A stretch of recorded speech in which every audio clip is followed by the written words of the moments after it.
was walking through the hall one day, and she said, "Hey, are you that motherfucker whose name I can't pronounce at mail call?" And I go, Kiriakou. Just like it's spelled. She goes, "How about if I call you fuckface?" like that. So I said, "Classy," and I walked away. Somebody later told me, they're not allowed to talk to us that way. That's a violation of, code 11.8, subsection, B, whatever. So I wrote it in the letter, and I was just like, life in prison, what am I going to do? This woman swears at me, there's nothing I can do. The other thing was more important. I had been there 3 days, and one of my cellmates was an Australian arsonist.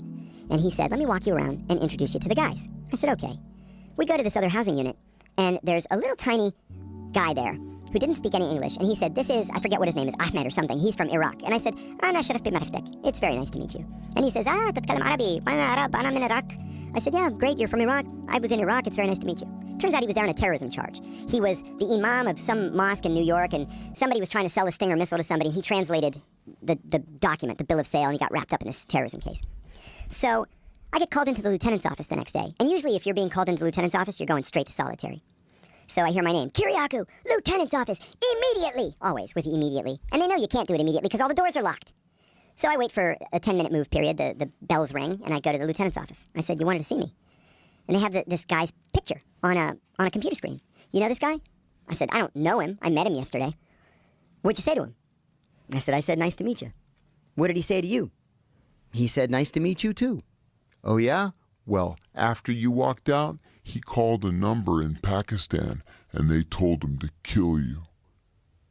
I said, "Get the fuck out of here. I could kill this guy with my thumb." "Oh, no, don't do that.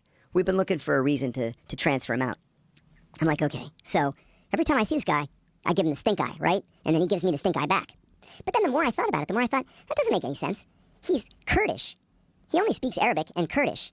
Why would he call a number in Pakistan when they don't speak Arabic in Pakistan? It just didn't make sense. So I saw him in the yard, and I went up to him, and he got kind of scared, like he was going to try to defend himself. And I had, 6 inches and 100 pounds on this guy. So I said, "Wait a minute. I just want to ask you a question. Did the cops say anything to you about me?" And he said, "Yeah." I said, "What did they say to you?" And he said, "They told me that after we met, you called a number in Washington, and they told you to kill me." And I said, "Oh, they did they?" So I went back to the law library, and I looked this up, and this was a Class D felony. It was conspiring to commit violence in a federal facility. It's punishable by up to 5 years in prison. So I wrote it in my letter, and I sent it to my attorney, and I didn't give it a second thought.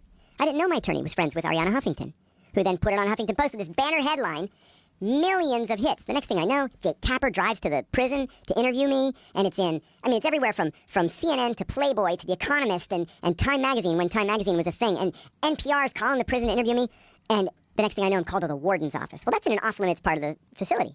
So the warden calls me in, he's like, "I'm going to send you to solitary right now." And I thought, is now the time to be humble before the warden, or should I stake my claim? And I said, "Warden, with all due respect, I've gone nose to nose with Al-Qaeda, with Hezbollah, with the Iranians, and you want me to be afraid of you? Give me some credit." He said, "Yeah, we'll see what you say when you've spent some time in solitary." I said, "I've lived in Yemen, in Pakistan. I'm not afraid of your Loretto, Pennsylvania solitary. Besides," I said, "go ahead and send me to solitary. CNN's going to be waiting for you next to your car in the parking lot." And I just looked at him. I never went to solitary, not for a minute.